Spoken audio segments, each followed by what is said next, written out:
Good morning आप दोनों को। नीरज जी बताइए क्या हुआ है और स्पेशली बॉन्ड डील को लेकर क्या फिर से चिंता होगी? जी देखिए, यूएस मार्केट में फ्राइडे का सेशन बहुत धमाकेदार था। उसके पीछे दो कारण थे, उसमें से एक कारण आगे जाते हुए चिंता भी बन सकता है। थर्सडे आफ्टर आवर्स यानी मार्केट के बाद और फ्राइडे को बहुत सारी कंपनीज के रिजल्ट्स आए और ख़ास तौर पे टेक्नोलॉजीज़ के, तो उसकी वजह से मार्केट में एक दमदार रैली बनी और फेसबुक का शेयर 20% ऊपर गया। उसमें डिविडेंड बाईबैक और बहुत अच्छे रिजल्ट, ये सारी चीज़ें शामिल थी। इसीलिए नैस्डैक करीब 350 पॉइंट ऊपर गया और इंडाइसेस ने वहाँ पे न्यू हाई बनाया है। उसी दिन उस समय वहाँ पे एक नंबर आया जॉब मार्केट का, जो काफ़ी बढ़ के आया। 1,77,000 के सामने 3,53,000 का जॉब का डेटा आया, जो कि इकॉनमी के बहुत ज़बरदस्त तेज़ी से दौड़ने के संकेत दे रहा है। मार्केट को ये पसंद आया, लेकिन यही आगे कंसर्न बनेगा। तो मार्केट में एक तरफ जब बहुत अच्छे रिजल्ट्स आ रहे हों, इकॉनमी बहुत अच्छी चल रही हो, तो ये मार्केट को पसंद आता है और बाइंग देखने को मिल रही है। लेकिन जॉब डेटा को देख करके थोड़ा सा मार्केट को आगे आने वाले समय में चिंता होगी। इसलिए आज फ्यूचर्स आप देखेंगे एशिया और अक्रॉस द यूएस नीचे हैं, क्योंकि बॉन्ड यील्ड उछल गई, 4% से ऊपर चली गई 10 साल वाली, और डॉलर इंडेक्स भी ऊपर गया है। क्योंकि ये डेटा देख करके फेड को थोड़ा सा उनके हाथ पैर कांपेंगे कि अब आगे जाते हो क्या करना है, क्योंकि लोग उम्मीद लगा के बैठे थे कि रेट कट के लिए माहौल बनेगा। तो वो एक थोड़ी सी चिंता हो सकती है। लेकिन मैं यहीं पे आपको साफ कर दूं कि इस नंबर को देख के आपको घबराने की ज़रूरत नहीं है, क्योंकि एट द सेम टाइम जनवरी में मैसिव ले ऑफ हुए हैं यूएस में। जनवरी का महीना हमेशा यूएस इकॉनमी में ले ऑफ वाला होता है, क्योंकि साल की शुरुआत में ही वहाँ पे ये सारी चीज़ें होती। तो जो ले ऑफ और हायरिंग एक साथ होती है, हाई पेड को निकाला जाता है, सस्ते लोगों को रखा जाता है, ये ग्लोबल प्रैक्टिस है। तो इसलिए आपको ये बहुत बड़ा नंबर दिख रहा है, इससे बिल्कुल डरने चिंता करने की ज़रूरत नहीं है।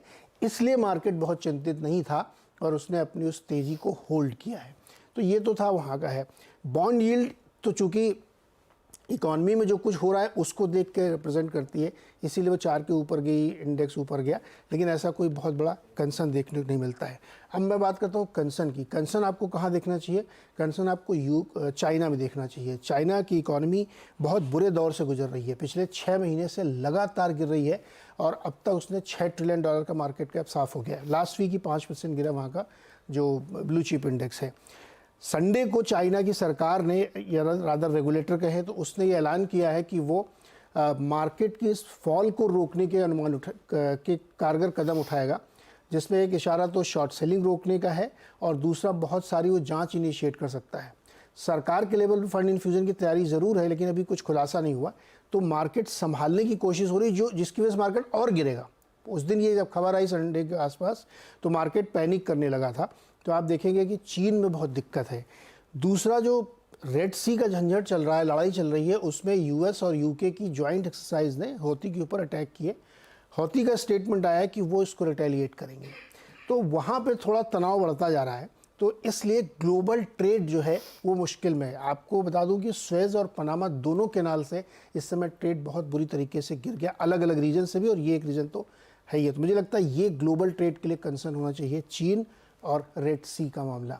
लेकिन यूएस की तरफ से अभी फ़िलहाल कोई दिक्कत देखने को नहीं मिल रही है। तो आज मार्केट के लिए बहुत, मेरे हिसाब से टेक्निकली बहुत टफ डे होगा कि आप कैसे नंबर्स को रीड करेंगे।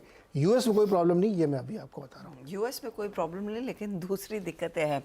तो क्या स्टांस लेना है? हम कॉशियस रहेंगे? कॉशियस रहना चाहिए आज, है ना। ऑप्टिमिज्म जो पिछले हफ्ते थोड़ा सा दिख रहा था, बिल्कुल वो थोड़ा सा वॉश आउट हो गया है। yes. तो कॉशन वाला दिन है। ग्लोबल संकेत आपको यही दिखा रहे हैं और क्लियरली वो रेड सी वाला मामला अभी भी तना हुआ है। वहाँ पर कुछ जो उम्मीद थी कि शायद एक रेजोल्यूशन निकल कर आएगा या फिर सीज फायर होगी, वैसी स्थिति उभर कर नहीं देखने को एक और टेंशन बढ़ाने वाली बात, हालांकि वो भी बहुत फार फेच्ड है। जो मिस्टर ट्रंप हैं वो लीड कर रहे हैं सारी प्राइमरीज में और वो कंटेंडर हैं। उन्होंने ऐलान किया कि हम अगर जीत के आए तो मैं 60% के ट्रेड बैन कर दूंगा चाइना के। फिर से वो ट्रेड वॉर इनिशिएट कर सकते। कुछ नहीं कहना, अब देखते हैं क्या होगा। लेकिन हाँ, दिक्कत तो है और यही इनफैक्ट ये ग्लोबल परिस्थितियां ही हैं जो दरअसल भारतीय बाजार को बार बार नीचे खींच रही हैं। वरना हमारे फंडामेंटल्स हम सब जानते हैं